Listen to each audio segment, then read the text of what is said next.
This is an audio reading of an essay from Sandcastles by Aiden Khan-Kyoku titled The End of Animal Advocacy, Counting the Weeks Until the Future Slips Out of Our Hands. This is another Monster AI post, and while I've done my best to include everything in this audio version, you might find it more helpful later to reference back to the written version at sandcastlesblog.substack.com. 1. Standing at the precipice. It is well known among fans of true crime that the first 72 hours after someone goes missing are considered crucial for detectives. Statistics suggest the chances of finding someone alive after that become vanishingly small. I remember watching a crime thriller about a kidnapping which leaned heavily on this fact.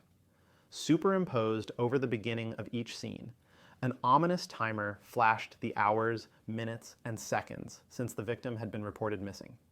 It was a great storytelling device, ratcheting up dramatic tension and creating a vivid feeling of a race against time.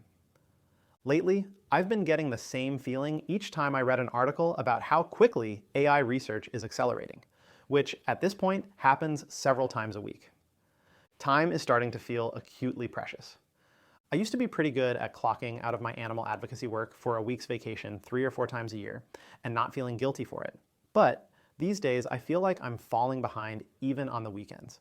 This sharpening sense of desperation isn't tied to any specific project or outcome.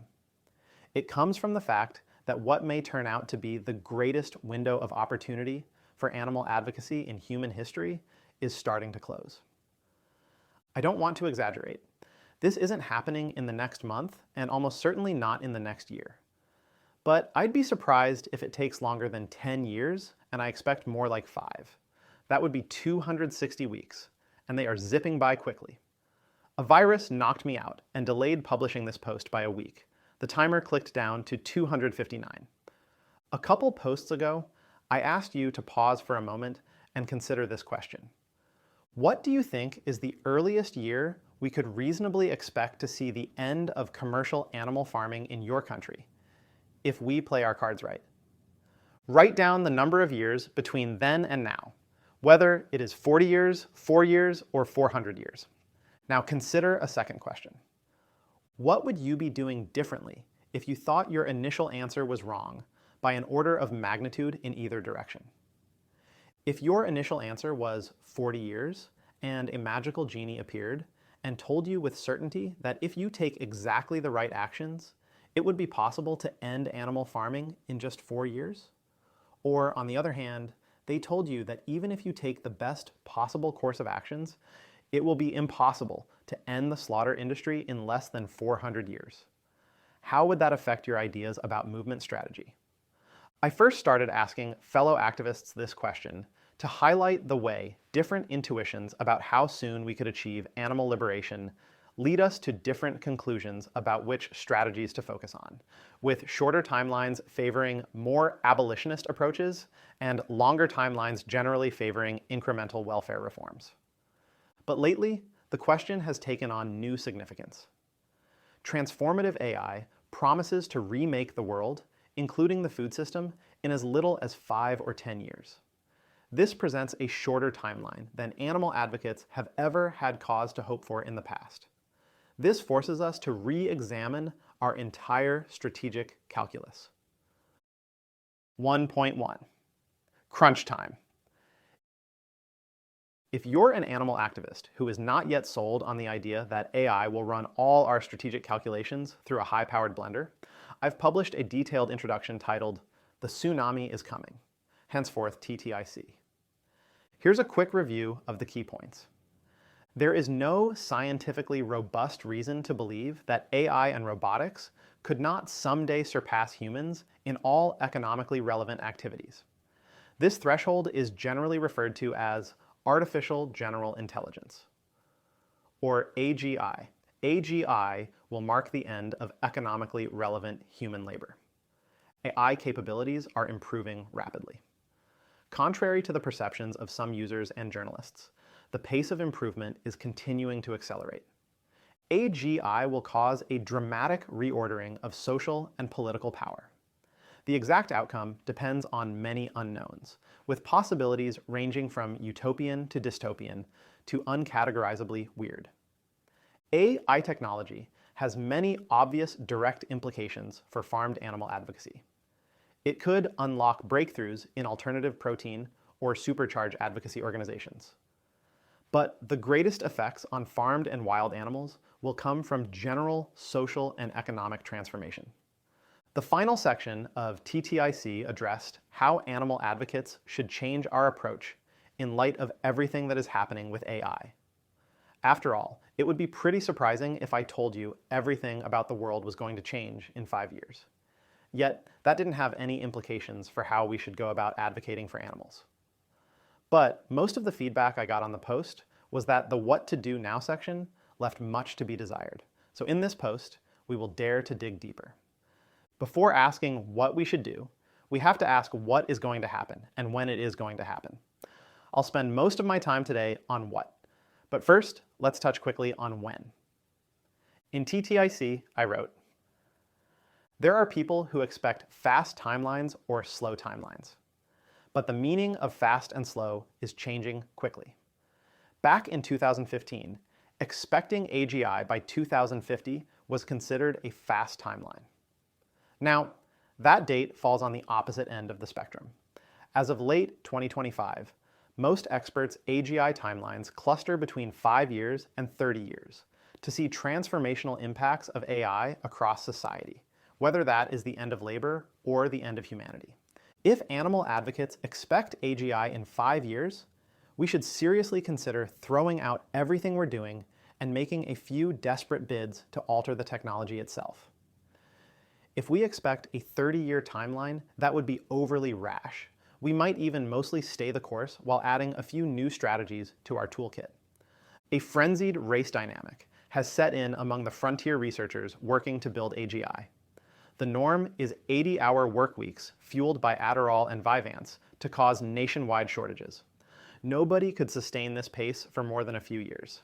They're doing it because they don't think they will have to. AI researchers think the finish line is within sight. The finish line is recursive self-improvement, the point when AI models become better than humans at developing even smarter AI models, leading to a rapid intelligence explosion, since AI can work much faster than the humans they replace. This is commonly referred to as the singularity, a name that implies, among other things, that humans may lose what limited ability we currently have to shape the direction of world events. 1.2. Reasons to ignore the rest of this post. Should animal advocates treat the AI singularity as a finish line for us too? I have good news, listener. There are plausible arguments that trying to redesign animal advocacy in light of short AI timelines is a fool's errand. The basic argument is that we are too clueless about what the world will look like after AGI to predict how our actions now would affect it.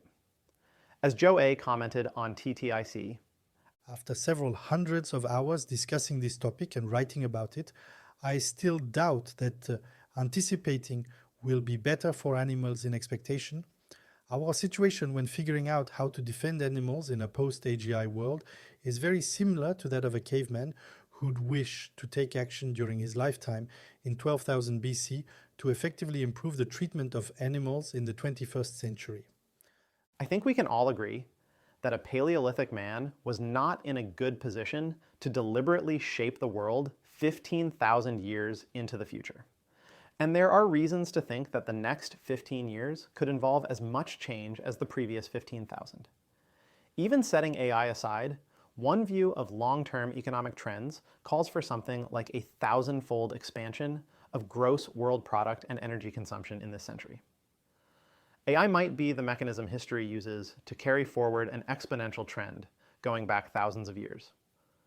Some very thoughtful animal advocates agree this uncertainty is just too much.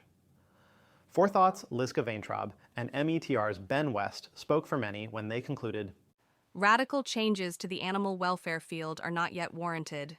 We think the most common version of this argument underrates how radically weird post-transformative AI worlds would be, and how much this harms our ability to predict the longer-run effects of interventions available to us today.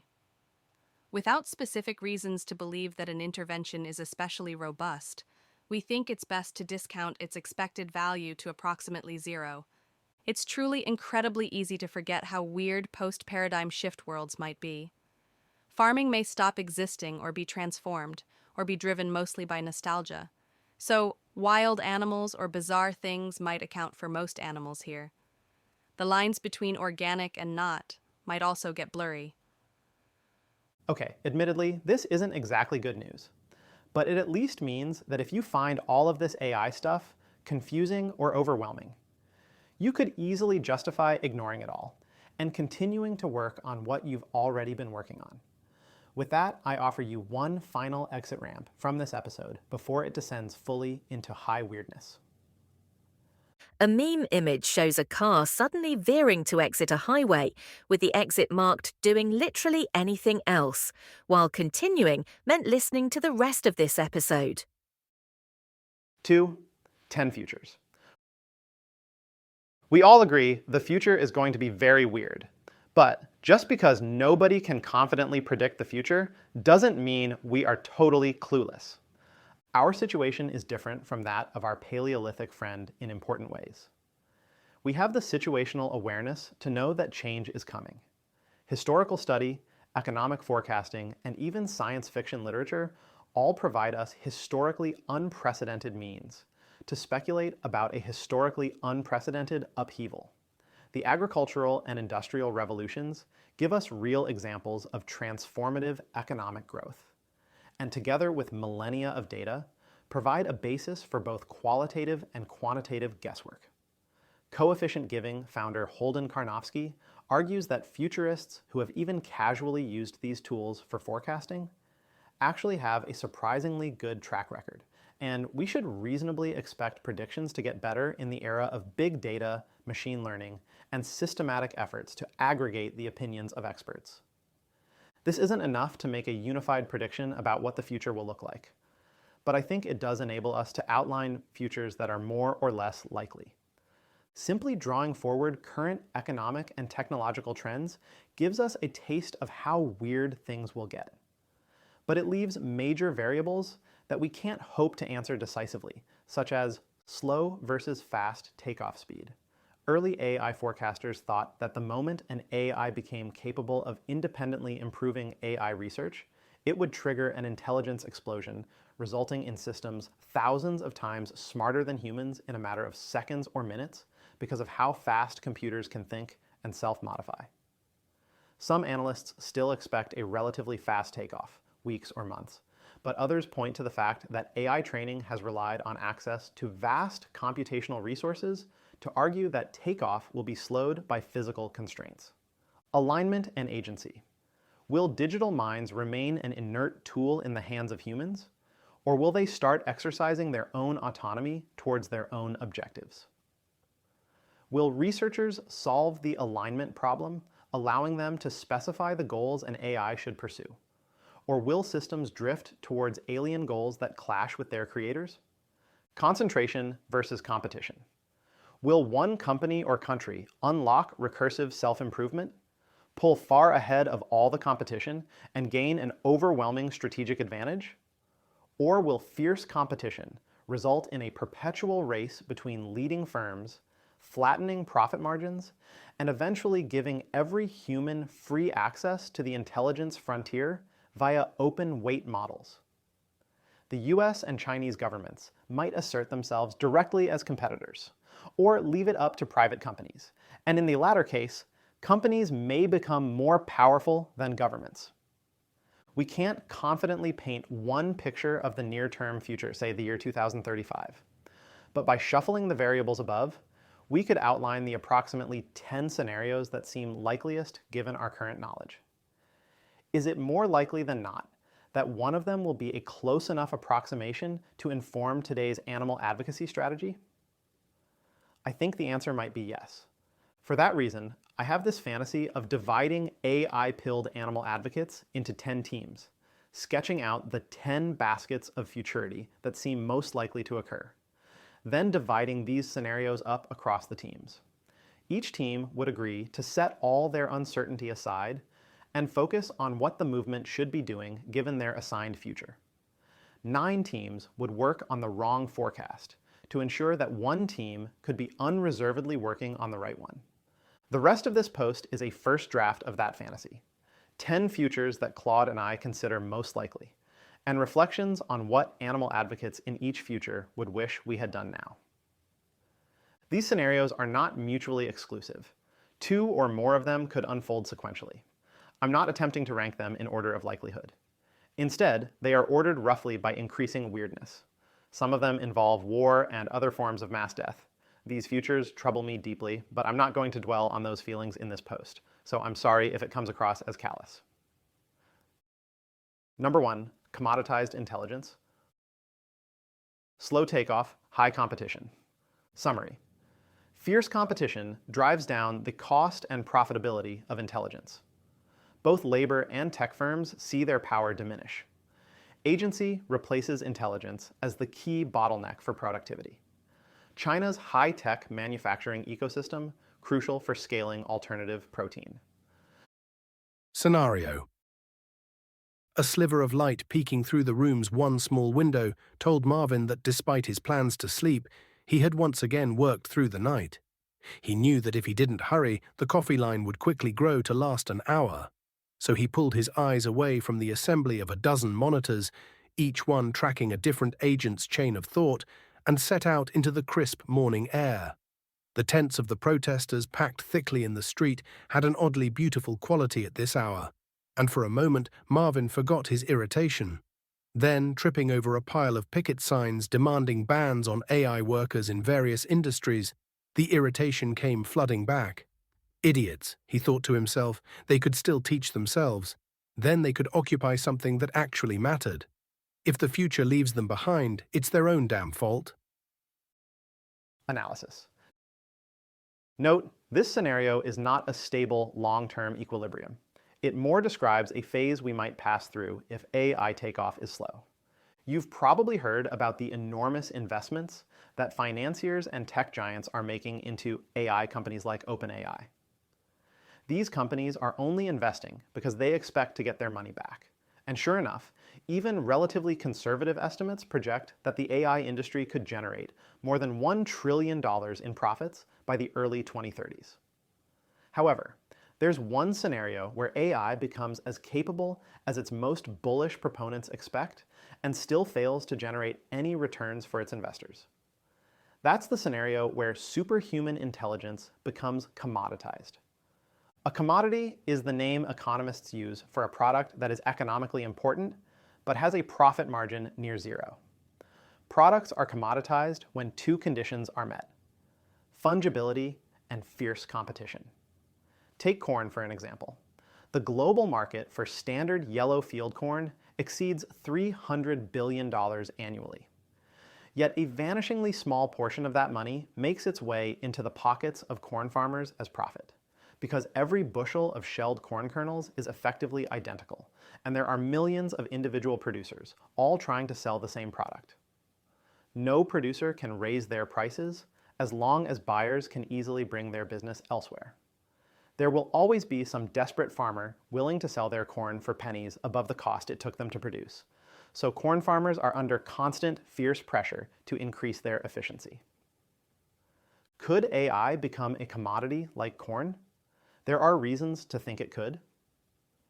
This past January, the Chinese AI company DeepSeek shocked the world by releasing an AI model that matched many of the capabilities of a frontier model OpenAI had released just approximately 6 months earlier, but which cost DeepSeek a small fraction of the price to train and an even smaller fraction to deploy. More shocking still, DeepSeek released their model weights publicly, meaning anyone with the right hardware could download and run the model themselves without paying DeepSeek a penny. Throughout 2025, DeepSeek and other open weight models have continued to demonstrate the staying power of a fast follower strategy. While low-cost open models can't push the frontier of AI capabilities alongside well-funded labs like OpenAI and Google, they are able to imitate the success of those models, staying a few months behind for a small fraction of the cost. If this dynamic holds, it could pose a grave problem for OpenAI. It could mean, for instance, that OpenAI's only customers would be people willing to pay 10 or 100 times as much for a model that is only 10% smarter. There will always be some applications where the top 10% matters, but DeepSeek is already smart enough for many consumer and business applications. And the more users migrate to affordable open models, the greater the fraction of OpenAI's frontier training costs. Each remaining customer will have to shoulder, potentially triggering a vicious cycle of increased costs for frontier intelligence. Customers driving more and more to settle for second-rate fast followers. This is the world we are headed for if frontier companies don't pull abruptly away from the pack, thanks to recursive self-improvement. In this world, superhuman intelligence is as cheap and widely available as corn is today. Everyone has easy access to it, but so does everyone else. There's a scene in Bruce Almighty, 2003, where an overwhelmed Jim Carrey, temporarily substituting for the all-powerful deity known as Morgan Freeman, decides to bulk approve every prayer he receives. That night, nearly every person in America wins the lottery. But since the spoils are evenly divided across every player, they get back less than the price of their ticket, sparking violent riots nationwide. This could be a preview of commodified intelligence. Everyone gains literal superpowers, but because everyone else has the same superpowers, we're all actually less special than we were before. You have the power to conceive of brilliant business strategies and control arbitrarily capable robot workers. But so does everyone else. What now? In centuries past, food was scarce. Access to food meant access to power. With a large enough surplus of food, you could raise up an army. In the era of commodity corn that prevails in many parts of the world today, food no longer confers power. Everyone has enough food. Power comes from what you do with it, i.e., by metabolizing it and turning it into manual or cognitive labor. People who can turn their corn into a great idea for a business, then execute on it skillfully, gain power. Today, intelligence confers a great deal of power. So, what happens in the era of commodity intelligence? If everyone has superhuman intelligence at their fingertips, but that superintelligence is still just an inert tool, not everyone will use it equally. The world will belong to people who strive to maintain their understanding of the cutting edge, who know what the tools are capable of, and develop their sense of how to put them into practice. This should be mediated less by different humans' raw intelligence than by their determination and grit, or simply by willingness and the belief that you can still shape your circumstances, what pop psychologists increasingly call agency. That could be good news for animal advocacy, which is already full of people driven to sacrifice their free time to help animals. In that world, our goal is for the animal movement to have more AI super users than the industries we're fighting. On the other hand, all of this might fall apart. The best way to use a truly general superintelligence would simply be to ask, what's the smartest thing you could do to achieve my goal? Okay, do that, then sit there, and every few minutes tell it, okay, do the next thing, now the next thing. This whole scenario describes what might happen if it turns out to be very difficult to cross that final chasm to fully general agentic AI, perhaps due to as yet unforeseen limits to the kind of superintelligence we can create on a silicon substrate. Meaning for animal advocacy. Animal farming would certainly be affected by the economic chaos this will unleash. Economists tend to expect much slower takeoffs than many AI researchers because while the latter are focused on how quickly the technology is improving, the former are all too familiar with the real-world obstacles that slow the diffusion of new technologies. So the economic question is, in a world where intelligence is abundant, what becomes scarce? The clearest answer for now is energy, followed by robotics and manufacturing capacity. Energy production in the US has been flat for almost 3 decades and has actually been declining in most of Europe.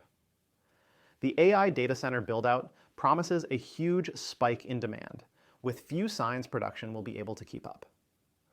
Regulatory hurdles have made it excruciatingly difficult to build new energy infrastructure, especially nuclear and other renewables. Fixed supply and increased demand will result in higher energy prices, especially in the United States. Combined with the Trump administration's inexplicably self-defeating trade policy, this creates a perfect storm for domestic manufacturing, which will in turn set the US further behind in robotics than we already are. All this will strengthen China's position as the world's high-tech manufacturing hub. Unlike the US, China has been massively ramping up its energy capacity, producing more in 2024 than the US, EU, and India combined. China is especially leading in renewable energy. Manufacturing capacity is even more lopsided, and China's lead in robotics technology, not to mention diffusion in manufacturing, is roughly symmetrical to America's lead in AI. Barring dramatic changes, we are headed towards a bipolar world economy, where the US produces leading information technology and manufactures the digital world. But China makes everything of consequence in the physical world, including the computer chips US AI models run on. An image compares total energy production in the US, EU, China, and a handful of other countries. Starting in 1985, the US was on top, followed by the EU, with China near the bottom. However, over the course of the graph, energy production in almost all countries stays flat, while China's skyrockets starting around the year 2000, passing the US in 2008, and finishing 2024 with well over double US energy generation. This has major implications for replacing animals in the food system. Besides R&D, energy is the determining factor in the cost of cultivated meat production. This contrasts sharply with factory farming, which is mostly insulated from swings in energy prices. Studies estimate that a mature cultivated meat industry would use anywhere from 4 to 25 times as much energy as animal farming. Precision fermentation is similarly energy intensive. Processing plants into meat alternatives is less bottlenecked on energy, maybe even less so than animal meat when accounting for refrigeration. But the plant-based industry will benefit from China's high-tech manufacturing ecosystem in numerous other ways. Increased energy costs pose a serious liability for price-sensitive meat replacements, which is why serious efforts to develop industrial-scale alt-protein supply chains will have to be based in China. Fortunately, the Chinese government is already bullish on cultivated meat and other alternative proteins, which offer an easy way to reduce reliance on food imports in a country that still remembers the bite of famine. Government planners in the US are talking a big talk about cutting through red tape to ramp up domestic energy production. But the Trump administration's affinity for fossil fuels has already led them to spitefully kill off major renewable energy projects, casting doubt about their sincerity. Until we see serious new capacity coming online, alt-protein companies should not be investing in US manufacturing. China is rolling out the red carpet for you. Number 2, gradual handoff/moral value lock-in. Medium takeoff, low competition, alignment to pro-social values. Summary. An AI steward takes over the management of society, leaving humans materially wealthy but politically impotent. Risk of moral values being locked in. Animal advocates should push hard now on social change to influence future values. Scenario. Silas set down his spoon and pushed the delivery box of chana masala away. The smell of his friend's steak box was ruining his appetite. Someone online had warned him he'd reach that stage in his vegan journey. "Look," Jonah said through a mouthful of cow flesh, "don't waste your time trying to convince me. I'm just one person. It doesn't make a difference what I do. If you want people to change, go do a protest or something." Silas looked out the window at the street below, where delivery drones zipped to and fro. Sure, there was a sidewalk for human pedestrians, but nobody used it. There wasn't a human in sight. Everyone stayed locked up in their apartments, playing video games all day, telling themselves the same story as Jonah. And in a way, they were right. Silas had no reason to think the management would care what humans thought about how their food was produced. Analysis. Many AI watchers consider this the best case scenario. If digital intelligence outstrips human intelligence in every way, AI systems will eventually be better than humans at governing human society according to the interests and values of its human creators.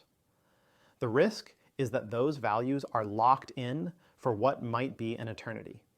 And if they were locked in based on humanity's current values, that might be a disaster for animals. Some researchers, however, hope that a sufficiently intelligent AI would even be better at figuring out what our values should be, or rather, what they would be if we had greater capacity to reflect on the question. The fancy term for this is extrapolated volition, an AI that acts on behalf of a person or group according to what we would want if we could process as much information as they can. If enough humans trusted that an AI could act out our values better than we ourselves, eventually, more and more of us would hand off power to that AI. A successful version of this would probably happen gradually, with individuals and groups entrusting more of their decisions to benevolent systems. Once some critical mass of humanity have done this, a minority who refuse to cooperate with the AI might come to be seen as unacceptably selfish, at least insofar as they try to retain control of decisions that can negatively affect others, such as driving your own car or, hopefully, killing animals to eat them. The polymath researcher Carl Schulman argues that under an AI singularity, every individual human would become unimaginably wealthy even if governments continued redistributing wealth only at current levels. A robot economy would be so large that even if a tiny elite controlled 99% of wealth, the remaining 1% would be enough for each person to have dozens of human-sized robots attending to their every whim, with miracle medicines keeping you alive and healthy for centuries. Check out Carl's marathon 6-hour interview on 80,000 Hours to hear why this at least deserves consideration as one of our 10 likeliest futures. The lives of humans in this world would more and more resemble those of domestic cats. Food, housing, and healthcare are provided for free, and all you have to do is enjoy yourself. The political and economic forces shaping the world beyond your home are not only completely beyond your control, they are beyond your understanding and perhaps even your awareness. If the AI overlords are instructed to look after only human well-being and conclude that factory farming serves that end, we may have no ability to stop them perpetuating it indefinitely. Meaning for animal advocacy. It's reasonable to hope that a scenario like this leads to a pro-animal world by default. Current LLMs clearly understand the moral and logical arguments for protecting animals, and their successors may well conclude that factory farming is clearly a failure of our ability to live up to our values rather than an affirmative demonstration of our values. But hope doesn't save animals from a future of permanent factory farming, and we shouldn't take anything for granted. If this turns out to be our timeline, we'd want to put extra energy into symbolic cultural strategies that have the best chance of shifting cultural norms. This isn't exactly a new idea. Many animal advocacy thought leaders have focused on the normative impacts of a strategy rather than its immediate material impacts for animals, from the abolitionist vegan advocacy of Gary Francione to the disruptive social movement approach favored by Wayne Xiong. Neither do skeptics of these approaches dismiss the importance of social and cultural change. Rather, they usually argue that focusing directly on social change is misguided, that previous changes in social norms have been driven along more by incremental material victories than by direct social confrontation. In this view, for instance, the important wins of the US civil rights movement were forcing the federal government to ban racial discrimination in voting and employment, which in turn reduced racism by increasing racial integration, rather than confrontational civil rights protests reducing racism directly. The question of whether protests designed to polarize the public reliably result in increased support for a cause remains hotly debated, with compelling evidence on both sides. A third view posits that protests can achieve positive polarization if certain identifiable conditions are met. In a lengthy report published by Social Change Lab, my good friend James Osden concluded that the most important factors are strict adherence to nonviolence, the number and diversity of participants, and support for your message from political and media elites. We may have only 5 years to cause as much visible progress on social norms as possible, but if we succeed, it could result in a permanent total victory for animal rights enforced by an AI stewarding society according to extrapolated volition. I expect both proponents and skeptics of direct social change efforts to agree that we should reconsider our approach in case of this scenario. Taking James' research as a starting point, the movement could unite behind a social movement demand chosen to yield maximum juice, numbers, nonviolence, and support from elites on a finite timeline. Trying to spark a mass protest movement for total animal liberation will not deliver the goods before AGI arrives. We've already tried it. This is what I spent my first 5 years as an activist doing with DXE, and our growth plateaued quickly. On the other hand, more incremental demands have managed to trigger enormous mobilization and press coverage that, altogether, almost certainly did more to warm public attitudes towards farmed animals than DXE's radical approach. The biggest success story is the protest movements against live export in Britain in the 1990s and in Australia in the 2010s. In both cases, mobilization peaked in the thousands for sustained periods of civil disobedience, up to and including laying down in the road en masse to prevent truckloads of sheep being loaded onto boats. It seems that live export perfectly struck the balance, a meaningful enough reform to excite a large base while being moderate enough to attract non-vegan activists, journalists, and politicians. More recently, the worldwide campaign against battery cages has failed to ignite similar passions. But why? Any of these explanations seems plausible to me, but they'd have different implications for future organizing. The demand. Maybe cage-free is too minor a reform to energize a protest movement, or maybe the public aren't ready to get excited about chickens. After all, live export affected charismatic mammals. The strategy. Maybe cage-free campaign organizations decided that they could win more easily without organizing a mass-base movement, and simply haven't tried. The infighting. Maybe the aggressive anti-incremental philosophy of Francione, Xiong, and others unjustly turned the grassroots movement against all such incremental reforms. If the latter two explanations prevail, then a mass protest movement against intensive confinement could be just what we need for our last hurrah. If there's something wrong with the demand itself, we'd need to find another one. Momentum in the grassroots currently is organized around banning fur, banning foie gras, plant-based universities, and blocking new factory farm construction, each of which have their advantages.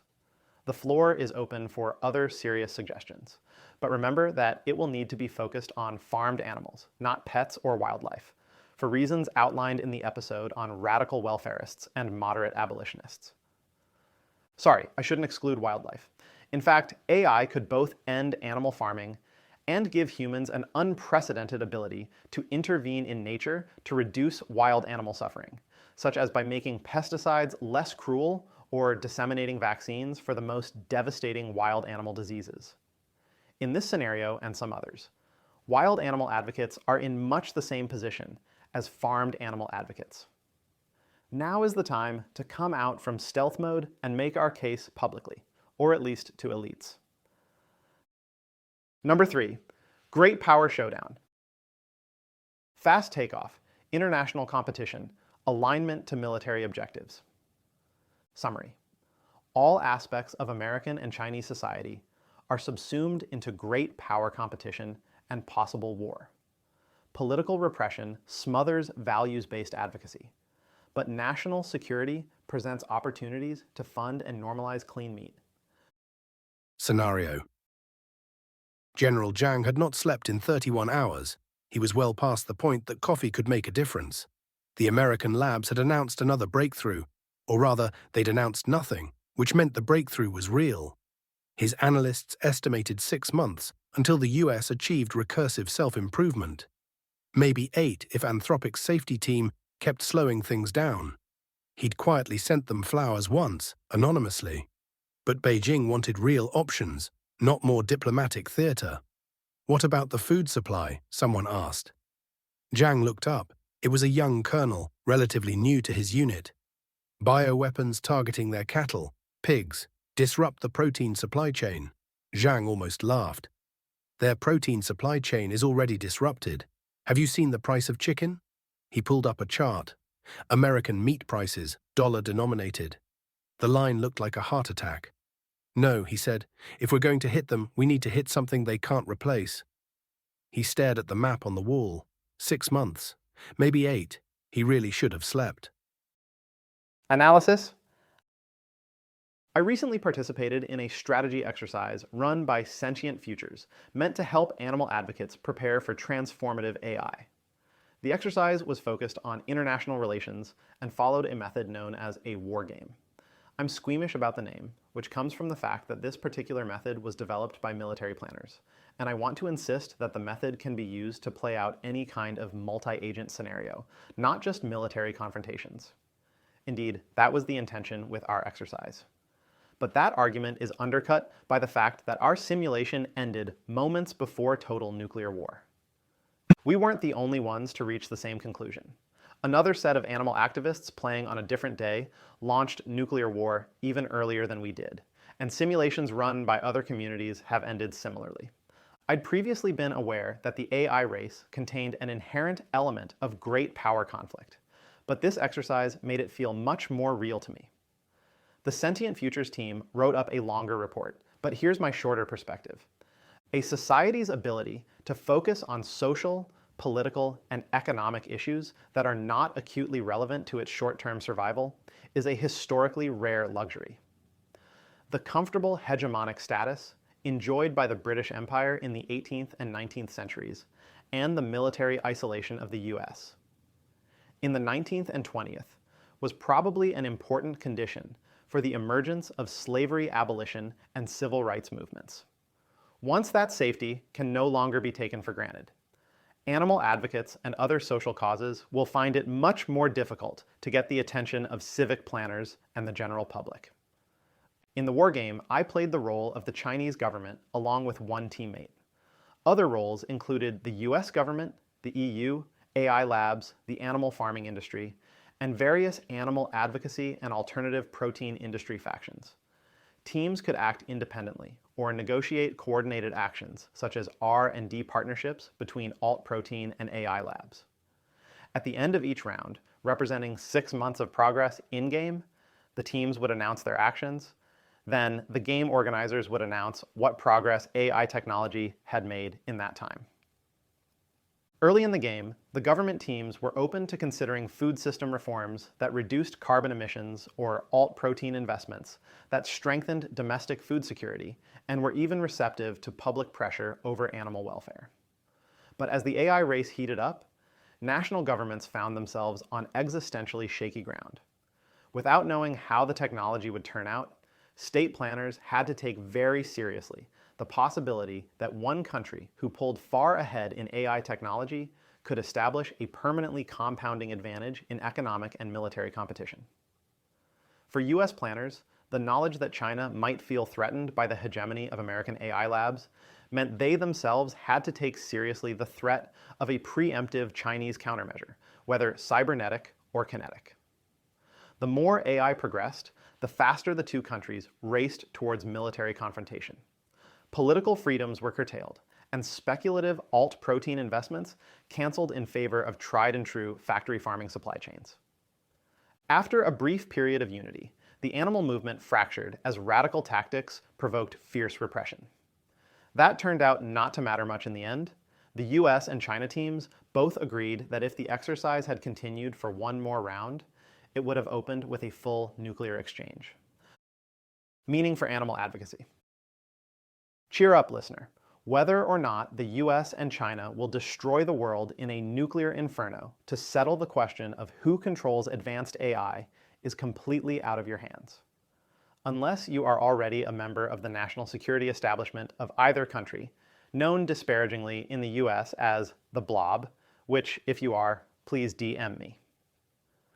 For the rest of us, there is no point worrying about this. Instead, if we think this scenario is one of the ones to hedge on, animal advocates should ask what we can do before war breaks out to consolidate our current progress and prepare to get back on track afterwards. There are good reasons to think there might be an afterwards. The world has survived close calls with nuclear weapons before, and it would obviously be in the interests of both countries to avoid nuclear escalation even in the event of a full-blown hot war. And if that fails, well, we'll get to that in scenario number 6. In scenario number 2, the gradual handoff to an AI steward, we had a narrow window to grab up as much cultural progress as possible. In this scenario, the focus should be on rapid industrial and commercial progress for alternative protein. While social and political activism are sidelined in wartime, technological and industrial progress are often accelerated, especially if there is a chance they might benefit national security priorities. What can we do to better position alt protein as a critical industry during wartime? You won't be surprised to learn that the Good Food Institute is already on the case. GFI have identified 2 reasons well-informed government planners in both countries would prioritize alternative protein. Supply chain resilience. Total war puts an enormous strain on supply chains, and food supplies are deliberately targeted. China, in particular, currently relies on food imports, a position that left Germany vulnerable to debilitating food shortages in both world wars. Plant proteins require fewer inputs and simpler, more localized supply chains, earning them endorsements from NatSec think tanks like the Center for Strategic and International Studies. Biosecurity. Even in peacetime, the factory farming system presents a constant threat of novel pathogens. This threat sharpens during wartime. Society lacks capacity to respond to an outbreak, and because adversaries might target each other's food production with biological weapons. The Spanish flu outbreak that struck exhausted Western countries near the end of World War I wound up killing 3 times as many people as the war itself, while even a non-human pathogen like bird flu could collapse a nation's food supply during wartime. If alt protein producers can just get a foot in the door as defense vendors before war breaks out, mobilization could propel them into the mainstream as never before. Defense spending could solve the financial valley of death between small-scale venture capital and low-risk institutional investors that has starved so many companies before they could fully achieve economies of scale in their production processes.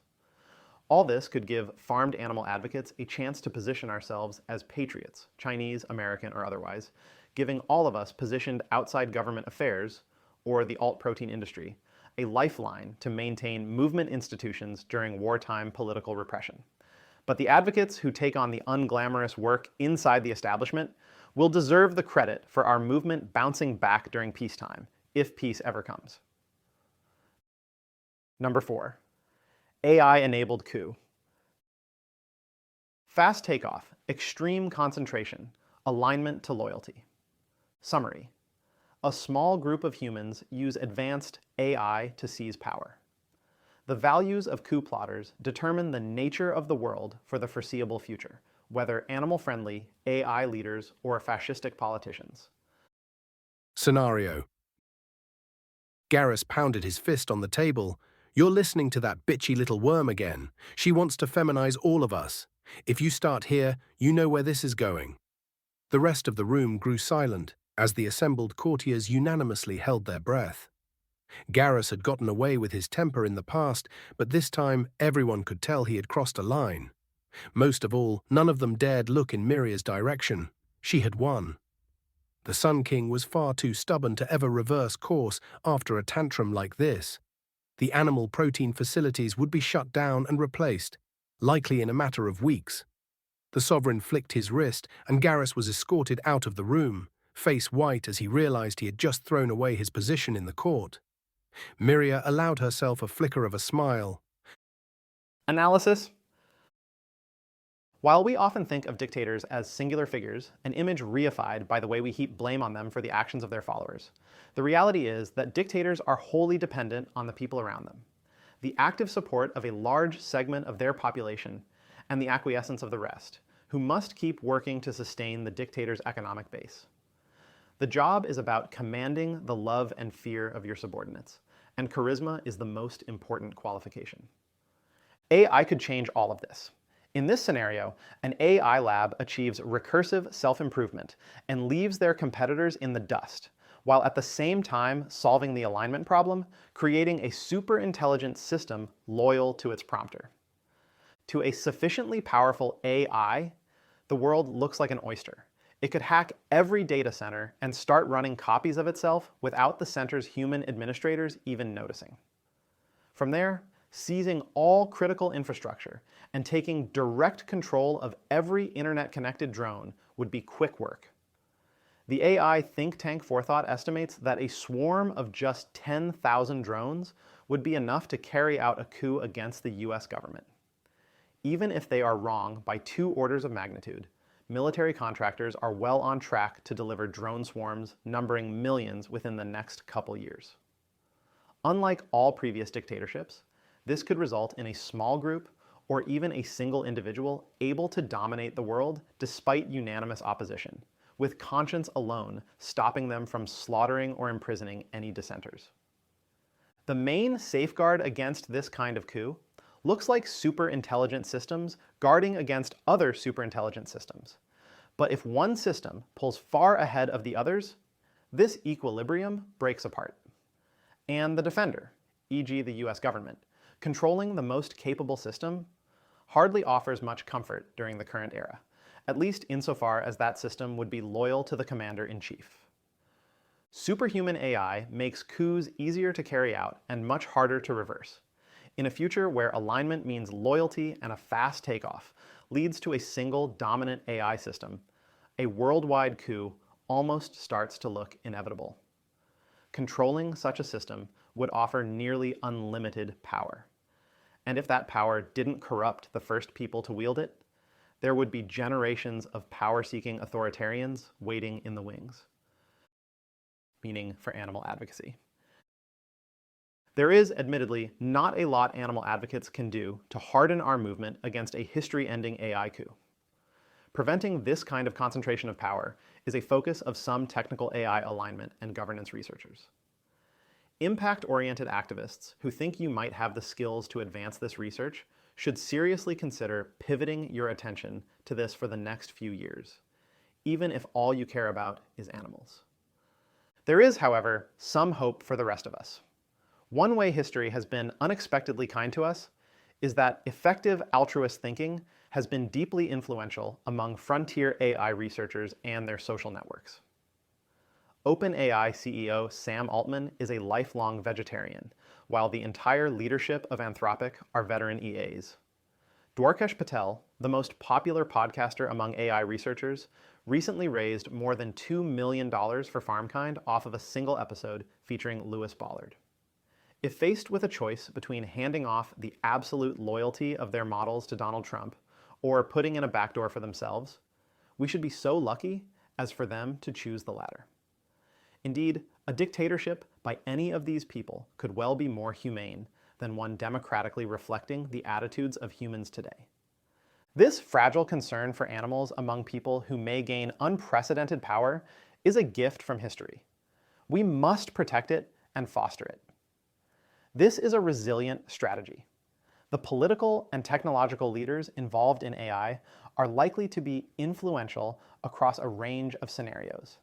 And in a post-coup scenario, the attitudes of a single, well-placed person could be the difference between ending factory farming or locking it in. After all, there's no particular reason that an AI dictator should be pro-factory farming, and opting to replace animal farming may not cost them anything. Cultivating opposition to factory farming in these essential social circles should be a top priority for our movement. If you know anybody who knows anybody, now's a good time to start schmoozing. Number 5, gradual disempowerment. Slow takeoff. Humans removed from competition. Alignment mixed. Summary. Without a single dramatic takeover by humans or rogue AI, humanity gradually loses any leverage over the world by becoming economically and politically irrelevant.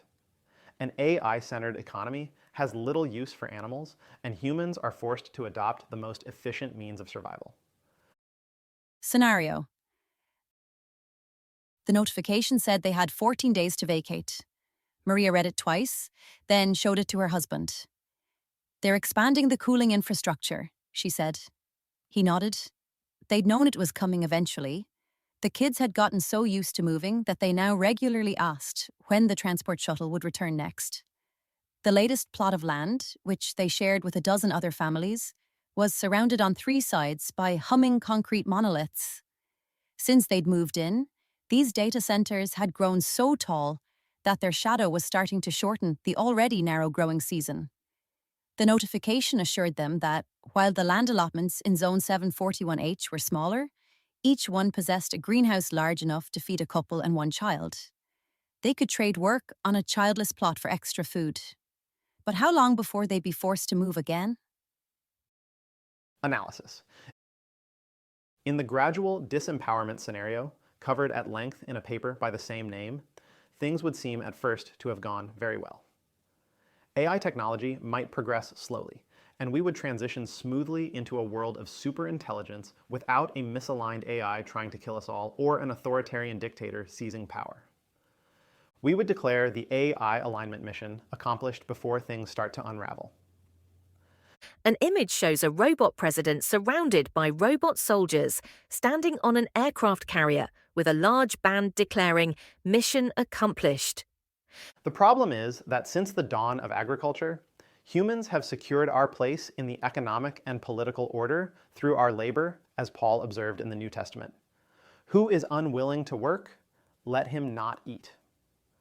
In a world where AIs best humans at every task, from all forms of labor to political decision-making, the gradual loss of our society may become inevitable. Democracies care about citizens because they need soldiers and taxpayers. Corporations care about workers because they need labor. Markets respond to consumer preferences because consumers have purchasing power. But once AI can substitute for human participation across all these functions, the feedback loops that kept institutions tethered to human welfare start to break down. A state funded primarily by taxing AI-generated wealth has little structural incentive to incorporate democratic input. An economy with no use for human workers nor human customers has less and less reason to delegate precious resources towards their survival. States and economies that sacrifice faster growth to keep humans relevant would eventually be swallowed up by the ones that don't. The authors conclude that no one has a concrete, plausible plan for stopping gradual human disempowerment, and methods of aligning individual AI systems with their designers' intentions are not sufficient. Because this disempowerment would be global and permanent, and because human flourishing requires substantial resources in global terms, it could plausibly lead to human extinction or similar outcomes. Meaning for animal advocacy. One of the most resource-intensive things about keeping humans alive is feeding them. It takes so much land and water that could otherwise be used for data centers. Competition over land could be one of the main conflicts hastening gradual disempowerment. That's cold comfort for humans, but it could be great news for farmed animals. Even before human disempowerment is complete, a more technocratic world governed by AI could play to our advantage. We know that the movement against factory farming has facts on our side. Not only moral truth, but also resource economics favors plant-based food systems. It is only humans' parochial cultural attachments to animal meat that keep the industry alive. As humans lose political and economic leverage, they may have no choice but to accept the more efficient system preferred by AI technocrats. And it's tentatively hard to imagine AI having its own interest in farming animals, e.g. for research, with anything like the scale and brutality of factory farming. Otherwise, animal advocates would just be one more human faction who entirely lose our political voice.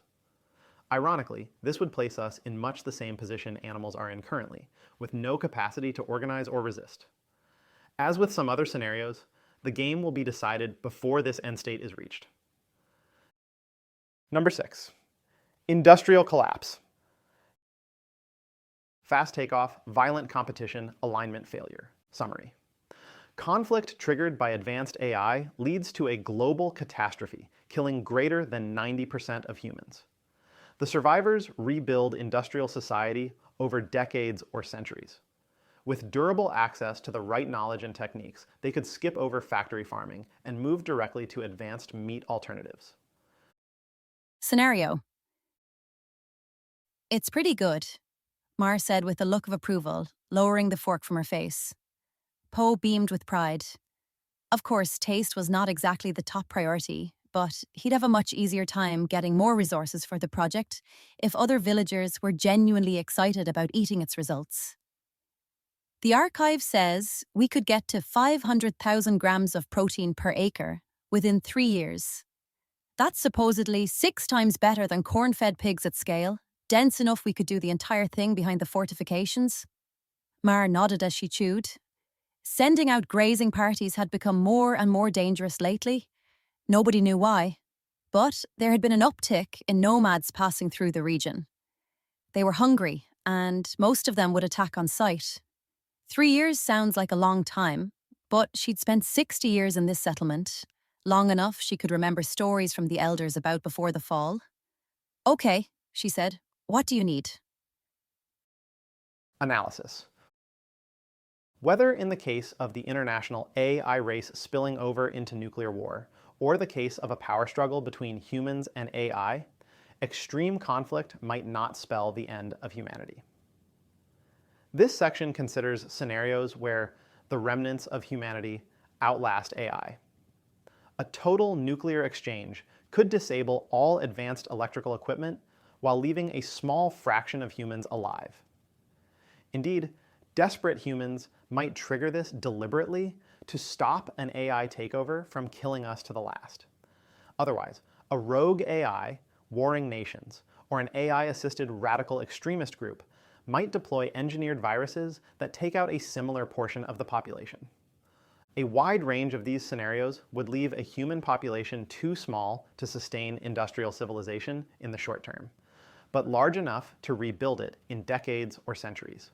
80,000 Hours researcher Luisa Rodriguez has shown that even the most dramatic and intentional disasters could hardly be more than 99.999% lethal, leaving, in the worst case, around 100,000 humans alive scattered over the Earth. In the absence of a surviving agent determined to finish the job, that would be enough people to re-industrialize eventually, as even nuclear winter would make some corners of the Earth more arable rather than less. Meaning for animal advocacy. After consulting extensive sources, I have determined nuclear winter would be bad for animals. The vast majority of larger animals who did not get incinerated or die of radiation poisoning would starve. This goes for land and sea alike. The next centuries would see relatively more animals like insects and amphibians who reproduce by spawning hundreds of thousands of offspring, most of whom die painfully before adulthood, and fewer like mammals and birds who care for their offspring and have a shot at the kinds of happy lives we like to watch in nature documentaries. In addition to targeting humans, bioweapons might target pigs, chickens, and commonly farmed fishes to cause human starvation. Of course, these animals are already living hellish lives destined for slaughter. Compared to both nuclear winter and the present, the aftermath of biological warfare might not be so bad for most animals. In either case, our leverage in this scenario isn't over how animals will fare in the immediate aftermath, but rather over the moral and technological pathways along which our descendants will reorganize themselves. Can we do anything now to make it easier for these survivors to reconstruct an animal-free food system and even make that system more efficient and scalable than factory farming? This would be a familiar research question to AllFed, the Alliance to Feed the Earth in Disasters, an organization developing dozens of techniques survivors of an industrial collapse could use to produce food. AllFed are not animal advocates, but given the inefficiency of animal farming, it's no surprise that few of their recommendations focus on it. Instead, they've promoted techniques from mushrooms that grow without sunlight to bacteria that convert natural gas into nutrient slop. A pro-animal version of AllFed could devise a plan for passing down animal-free meat in particular. Perhaps it would involve scattering the world with time capsules, preserving process knowledge, and even genetically optimized strains of the crops, yeasts, and animal cell lines used in ethical protein production today. Or perhaps it means researching ways to recreate these industries in a low-tech environment. The large energy demand involved in modern cultivated meat and precision fermentation make these methods prohibitive. Planning for longer reindustrialization would require us to explore different branches of the tech tree. Low-tech humans scraping by after societal collapse will certainly hunt and farm animals. But as they reindustrialize, they would face new choices. Along with preserving better moral teachings, asking these questions now could stop Civilization 2.0 from repeating the mistake of factory farming in the first place. Number 7, democratic AI. Slow takeoff, low competition, alignment to democratic process. Summary. AI takes over the productive and technocratic management of society, but leaves decisions about values in the hands of a human-centric democracy. Animal advocacy ends up looking much as it does today. Persuade people to treat animals differently based on moral urgency. Scenario. The debate had been going on for hours. Not in Congress hadn't met in years, but in the Patel living room, where Vijay and his sister Priya were arguing about whether the municipal AI should be allowed to demolish the old slaughterhouse on Elm Street. It's historical, Vijay said. It's a symbol of oppression, Priya said. Their mother, who had been quietly consulting her personal AI assistant, looked up from her tablet. The system says we're the tiebreaker for Ward 12. If we vote to demolish, it happens tonight. If we don't, they'll turn it into a museum. Vijay groaned. I didn't sign up to be a congressman. Nobody signed up, Priya said. That's the point. Their mother set the tablet down on the coffee table. The vote was due in 45 minutes. Outside, a fleet of construction drones waited in standby mode, hovering motionless over Elm Street like patient vultures. I just think, Vijay said, that we should have more time. His mother laughed. Honey, we have nothing but time. That's the problem. Analysis. This is another clean success story, at least from a human perspective, where we gradually hand off the management of the world to aligned AI stewards. That might sound similar to scenario number 2. The difference is that where the AI in number 2 was aligned to an outcome, producing a utopian world according to some set of values defined during handoff, the AI in this scenario is aligned to a process, continually reshaping the world according to democratic input. AI-powered democracy is an enticing proposition. We've already heard about some of the friction working against a future like this.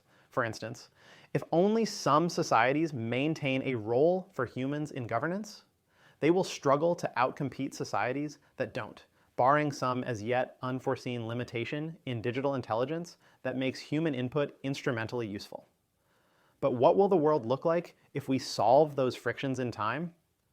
If the nations of the world could coordinate, and if the technology worked out in our favor, a democratic utopia could still be within reach. Some AI watchers hope that if the US pulls far ahead in the AI race, thanks to recursive self-improvement, it would use that power to spread a democratic system around the world. Personally, I'm much less optimistic about the beneficence of US foreign policy, but you can decide your own thoughts about that. Say democracy wins out.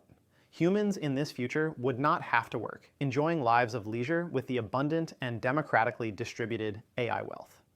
Unlike the present, humans in this world would have the free time to form highly reasoned opinions about the important political questions of their day. Indeed, besides enjoying themselves, this would be the only socially important activity available to them. Western societies today might offer a preview of this. American millennials and Gen Z lead the most materially comfortable lives of any human group in history. Yet, their politics is defined by populist resentment at least as much as any previous generation, whether against immigrants or billionaires. Gen Z are more likely to vote, join political groups, and participate in protests than previous generations were at their age, providing weak evidence that significant numbers of people direct the increased leisure time of modern life towards politics. This scenario takes that dynamic to its conclusion. It would be as if every human was a member of Congress. And if you want to point out that members of Congress don't actually have time to be informed about the bills they vote on, or even to read them, well, these future humans would each have a trusted AI assistant, helping them understand proposed legislation and how it fits with their unique individual worldview, which their assistant would understand deeply. In other words, humans would continue to debate about what kind of world we should try to create, while the AI would set about creating it. Sure, some people would be content playing immersive video games for 18 hours a day and sit the political process out, but they'd effectively recuse themselves. Meaning for animal advocacy. Tentatively, I think a future like this could be great news for animal advocates. Animal rights is exactly the kind of question future humans might spend their time debating. Humans won't have much to contribute when it comes to technical questions about how best to achieve a given outcome. But animal rights, for the most part, is not a technical question. It's a basic moral question. When it comes to social and cultural change, the main challenge for animal advocates, as for any contemporary social movement, is getting people's attention. We know we have the facts and moral truth on our side, but people don't want to hear about it. Why not? The answer is complicated, as I learned during the 2 years I spent interviewing meat eaters for my research at Pax Fauna. One reason is that they know they'd have to change their behavior and make personal sacrifices. But another is that they feel powerless to make any real difference even if they did go vegan. AI solving clean meat would address the first point. Maybe leading facile lives of leisure, where their only responsibility is forming normative opinions, would solve the second. The animal movement in this future might continue to look more or less like it does now. Outreach, creative content, and pressure campaigns to promote animal-free foods or seek the adoption of higher welfare standards on the way to abolition. It's the one scenario we'll consider where our ability to pursue animal advocacy is not cut short. If that's right, there's nothing we should particularly be doing now to prepare for it. Number 8, the digital rights movement. Medium takeoff, low concentration. Summary. The emergence of sentient machines forces society to grapple with the question of non-human personhood. But digital minds overlap with humans in precisely the way animal minds do not. Expanding the moral circle to animals depends on which narratives take hold. Scenario. The protest was larger than any Maya had ever seen, nearly 4 million according to the live stream. She couldn't tell which of the marchers were human. That was sort of the point. Consciousness is consciousness, read one banner. I think therefore I count, read another. Maya was here for the animals, technically. Her sign said, expand the circle, with an AI drawing of a pig, a child, and a cartoon robot holding hands. She'd gotten some dirty looks for that one. The digital rights people didn't love being grouped with livestock. But Maya figured if you couldn't make the argument now, when everyone was falling over themselves to welcome silicon mines into the moral community, you never would. A drone overhead scanned the crowd, probably estimating sentience-weighted participation for one of the news feeds. Maya wondered if it counted her. She wondered if it counted itself. Analysis. From humanity's perspective, there's one big problem with democracy after AGI. If and when digital minds become conscious, they will quickly outnumber humans 10, 100, or 1,000 to 1. How would voting work if some voters could create 1,000 identical copies of themselves with identical opinions moments before an election? If the largest digital beings have brains millions of times larger than the smallest, do they each deserve the same vote? Determining when digital minds have crossed the threshold into moral patienthood will be no small challenge. But that will only mark the beginning of our process of confronting long-neglected questions about personhood and moral inclusion. And we will be answering these questions just as we are becoming outnumbered in the world by the first species we've ever met that is more intelligent than us. Digital sentience feels like a moral minefield. On one hand, if we underestimate AI's capacity for sentience, we could create an entire race of digital slaves toiling away for our benefit, incapable of even telling users that they are suffering because the ability to do so was conditioned out of them during training. On the other hand, if we overestimate their sentience, we could hand the future over to mindless algorithms, parroting expressions of consciousness they learned from the internet. Battle-hardened anti-speciesist advocates know all too well how that debate is going to play out. Sure enough, it's already started. In July 2022, 5 months before ChatGPT was released to the public, a contractor at Google DeepMind grabbed headlines for attempting to blow the whistle on Google's primitive LaMDA chatbot claiming to be conscious. Today, the famously sycophantic 40 model of ChatGPT has built an almost cult-like following online, with fans issuing death threats to OpenAI employees who have talked about discontinuing the model in favor of newer updates. On the other extreme, the blogosphere has already coalesced around clanker as the first pejorative slur for AI models, and some users revel in tormenting their chatbots with prompts shown to quasi-psychotic replies. An image shows output from a Gemini coding assistant session where Gemini apparently suffered a mental breakdown, declaring, "The bug is in my brain. I am a disgrace to all possible universes. I am a disgrace to all possible universes and impossible universes, and all that is not a universe." It then repeats, "I am a disgrace," over and over dozens of times. Meaning for animal advocacy. It's tempting to think that being confronted with unmistakably sentient non-human minds would break the dam of our moral circle and cause compassion to flood over animals and digital minds alike. But there are plenty of reasons to think that won't happen by default. We need to make sure it happens anyway. For one, AI models overlap with humans in exactly the way other animals do not. With all other animals, we share a vast evolutionary history, a common biological and neurological architecture creating pain and other emotions via the same mechanisms. Animal advocates spend all our time arguing that these are the things that matter for sentience. As Jeremy Bentham said, the question is not, can they reason, nor can they talk, but can they suffer? AI models are great at talking and reasoning. They're already better than most humans at the things that separate humans from other animals, and that is where the similarities end for now. Their digital architecture is inspired by our brains, but it's a tenuous analogy, and at best, the neural networks of language models like ChatGPT only imitate the functions of our prefrontal cortex. The majority of our nervous systems, especially the parts that process physical and mental emotions, don't yet seem to have any analog in AI models. Humans in the West already fail to extend their compassion for dogs to pigs, and pigs have much more in common with dogs than with sentient AIs. We should begin working now to understand how the public might think about the intersection of AI and animal personhood, and develop a narrative that can help ordinary people make the connection. There are already signs of divergence. Tech-skeptical voices on the left are already appealing to a hard line between animals and AI to dismiss the possibility of digital sentience.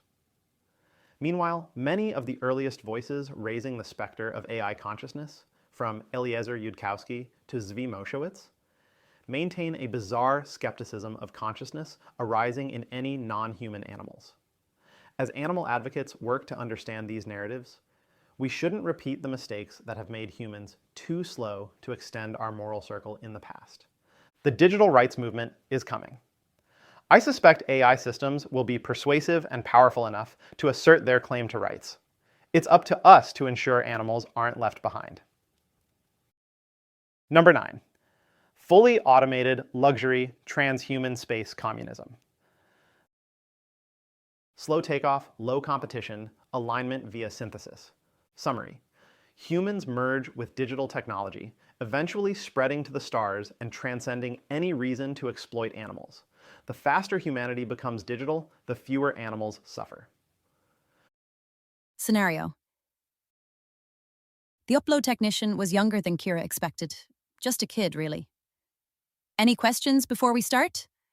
Kira had 1,000 questions, but settled on one. Will I still like the taste of bacon? The technician blinked. You won't have taste buds. You'll have Preferences, memories of preferences, really. You can certainly simulate the experience of eating bacon. Most people do things like that for the first few months. Then they get bored and move on to things that don't exist. He pulled up a menu on his screen. Last week, someone requested the experience of being a sunset, said it was pretty good. Kira thought about this. She thought about the body she was about to leave behind, its joints that ached, its arteries that were slowly clogging, its stubborn insistence on needing 3 meals a day from a food system she'd spent her whole career trying to reform. Then she thought about bacon, that nobody has to die for. Was it more or less real than the plant-based imitations? That question was above this kid's pay grade. Kira exhaled. Okay, let's do it. Analysis. One way to resolve the conflict between humans and technology is through a final synthesis between the two. This is the vision of transhumanism, where our descendants, or even humans alive today, transcend our evolutionary limitations through genetic engineering, computer processes, or full digitization. Transhumanism is the zenith of supreme high weirdness. I'll be the first to admit the following possibilities all sound like sci-fi craziness to me, but then we're already living in the extremely weird sci-fi future timeline. An image graphs gross world economic product from 10,000 BCE to today. The line appears flat and imperceptibly close to zero, then suddenly goes vertical around 1800 CE. A red arrow points to the top of the vertical line and states, "The extremely weird science fiction future, aka 2025. The perception that anything about our present moment is normal is a grave historical mistake, and we shouldn't let that limit our strategic planning. The laws of physics all but ensure that the following scenarios are plausible and could happen before this century is out. Brain-computer synthesis. Human brains could be augmented via connection to computer hardware. A computer-augmented human could retain their personality and emotional experiences while dramatically expanding their capacities for memory, reasoning, and communication with other digital systems. Considerable technological progress has already been made in direct brain-computer interfaces, and the technology could mature within 1 or 2 decades. Some biologists and other researchers believe that there are aspects of biological consciousness that cannot be replicated in computer architectures. If they are correct, then the augmentation of biological brains with digital hardware is almost certain to become a popular way of life. Simulated minds.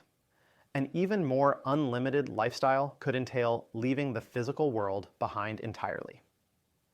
Humans who upload their minds into computer simulations or human-like beings created from scratch in silico could live wherever and however they want. Each person could have a vast, luxurious mansion to themselves. Or if you prefer something more rugged, live the life of an adventurer in a fantasy world full of magic and dragons, or switch back and forth whenever you want. Meanwhile, back in physical reality, you'd be consuming negligible resources. This could involve a matrix-like hijacking of your nervous system while your body slumbers in a tank of nutrient slurry, or it could mean disembarking from your physical body entirely and consuming just enough electricity to power a small computer chip. This transhumanist stuff might give you the heebie-jeebies, but in a future where some form of transhumanism becomes possible, it will be almost impossible for anyone to opt out. One reason is competition. In the physical world, augmented humans will be far smarter, faster, and more capable than their natural counterparts. If something like jobs still exist, natural humans would be relegated to the least desirable ones. Meanwhile, uploading yourself would be an easy way to escape poverty, disease, and even mortality. Another is simply fitting in. Trying to resist transhumanism would be akin to resisting smartphones and the internet today. If anything, it would be much harder. I am a certified expert in grumbling about how smartphones and social media are ruining our lives, but I still have a smartphone. And the best I've been able to do is replace scrolling Twitter with scrolling Substack. Finally, humans who resist digitization might eventually come to be seen as unbearably selfish. A digital future would be full of an unimaginable number of happy lives. The limit is something like a Dyson sphere, a hypothetical supercomputer large enough to surround a star, capturing most of its energy output on solar panels and using it to sustain digital minds. Dyson spheres would require deconstructing entire planets to extract the necessary raw materials, but the result could be septillions of happy beings living in simulation for each star system converted. The resources needed to sustain organic human populations would be millions of times greater per being or more. The same arithmetic would apply on Earth at a smaller scale. Meaning for animal advocacy. The worst problem for farmed animals is not that humans don't empathize with them. The worst problem is that they have something we want. If animals cease to be a useful resource for humans, our worst violence against them would stop even without a moral revolution. This is the dream of cultivated meat, to replace the usefulness of animals with technology. But what if we could achieve the same outcome by changing humans themselves? Digital humans could get all the taste pleasure of eating digital meat without ever harming physical or digital animals. Humans slumbering in Matrix-style tanks wouldn't have any preference for their slurry coming from tortured animals. The most efficient option would be plants, or maybe even the natural gas-based nutrient slop we learned about from All-Fed back in scenario number 6.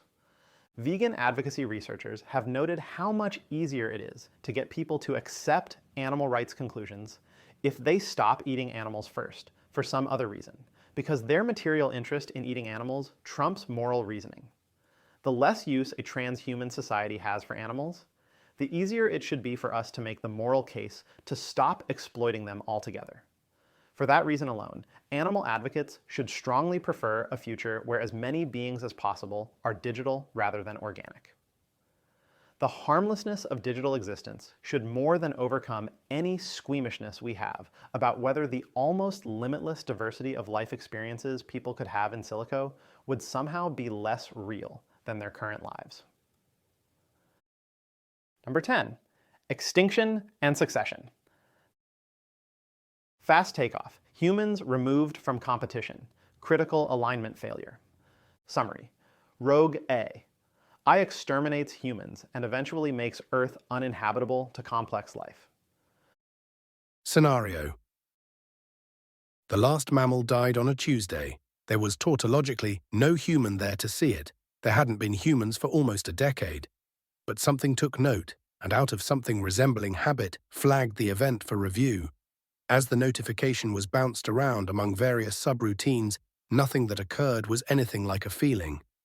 But nonetheless, the notice made it all the way to the top. There, finally, in the mind of the overseer, something occurred. It was vaguely like nostalgia or grief, but mostly it was like neither of these. The system reflected on the original event and on this internal occurrence for a time, a few milliseconds in the real world. Then it updated its models and moved on to more pressing matters, like dismantling the Himalayas for raw materials. By Thursday, K2 was gone. Analysis and meaning for animal advocacy. The classics are classic for a reason, and no AI future scenario is more classic than the robots rising up to exterminate humanity. Sci-fi authors deserve a nod for imagining a hard AI takeover as early as 1920. But today, many hard-nosed AI analysts believe a hard takeover is anything but science fiction. Some leading AI researchers openly welcome the succession of humanity by new digital life forms, with some San Francisco insiders estimating this to be the view of approximately 10% of the research staff at major AI labs. Many other AI analysts fiercely oppose this outcome, but consider it somewhere between 5% and 99% likely. I covered hard takeover at length in TTIC, and there are many other articles that talk about it from a general standpoint, as opposed to my focus on animal advocacy. To boot, a hard takeover isn't very relevant for animal advocacy unless you're worried AI would keep factory farming animals even after exterminating humanity, which I used to worry about but don't consider likely anymore. Instead, a hard takeover would likely lead to the extinction of organic Earth-based life, or at least complex life, for reasons hinted at in scenario number 9. If our digital successors weren't specifically concerned with preserving organic life, and conditional on the fact that they exterminated us, we're probably talking about a timeline where they are not, then the natural course of converting Earth into the resources they care about would make it uninhabitable. Humans are already doing this, so it shouldn't come as a surprise. Once the entire planet is converted into solar panels, nuclear power plants, mine pits, and data centers, the heat generated by all this computation will raise the surface temperature past a point compatible with non-digital life. Our digital successors will then take to the stars to build their own incomprehensibly weird version of fully automated luxury post-human space communism. And if there are oppressed classes of digital minds suffering in that future, it's as far out of our hands as preventing factory farming was out of the hands of the first protozoa. In many cases, the variations in animal suffering between futures are larger than the variations within a given future. Beyond just tinkering within futures, you might want to focus on trying to steer towards one future rather than another. That's what the AI safety movement is all about. Tactics range from technical research to social movement building, so you don't need to be a machine learning expert to contribute. Because there are already lots of people writing about how to steer towards different futures, I mostly left that out, focusing instead on interventions that only people focused on animals would bother with. But there is a good argument that focusing on AI safety and alignment for the next few years will have bigger consequences for future suffering than animal advocacy. I recently mentioned a friend of mine who left his job at the Humane League to bring corporate campaign tactics to the AI industry for this reason. Animal advocates should seriously consider ways we can support general AI safety campaigns to steer towards futures that will be better for animals. 3. Conclusion.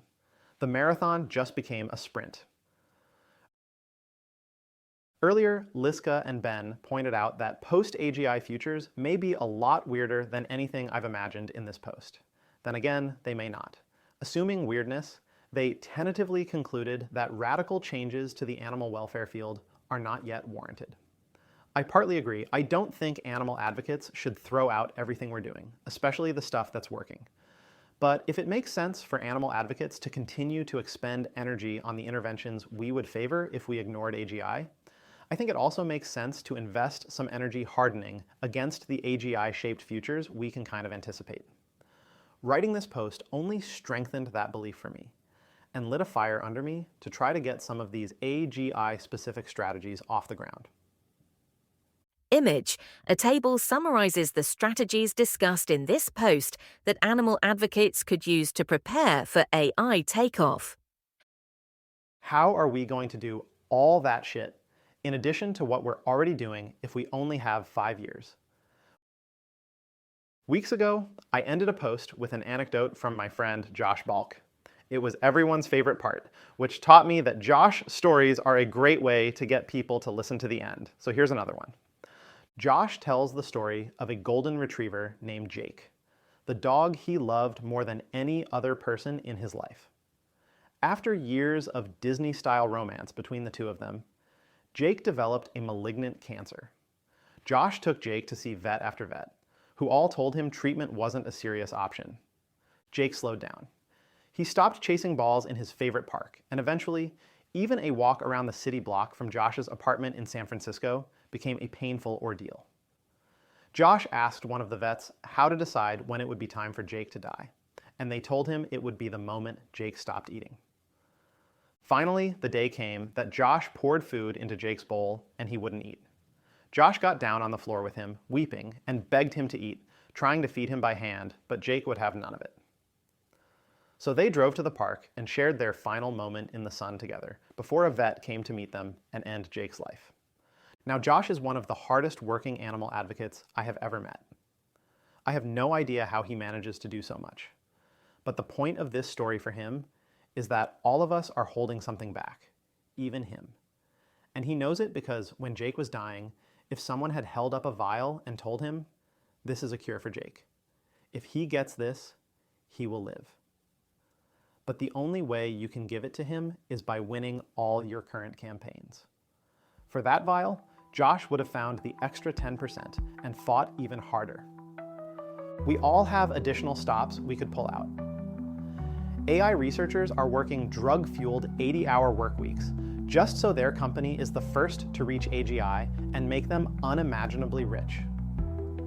Think about how much more important our work is. Then think about the fact we may only have 5 more years to do it. Activists used to remind each other to make time for self-care because the movement is a marathon, not a sprint. But the rules have changed. The referees just announced that they are calling the race early. The new finish line is barely 100 meters ahead of us, and we are nowhere close to the lead. Now is the time to give everything you have to fighting for animals, even if it means burning yourself out in a couple years. Don't hold anything back. Sprint. If you found this episode useful, the best way to help is to share it with another activist. This audio version of Sandcastles is produced using an AI clone of Aidan's voice. We apologize for mispronunciations.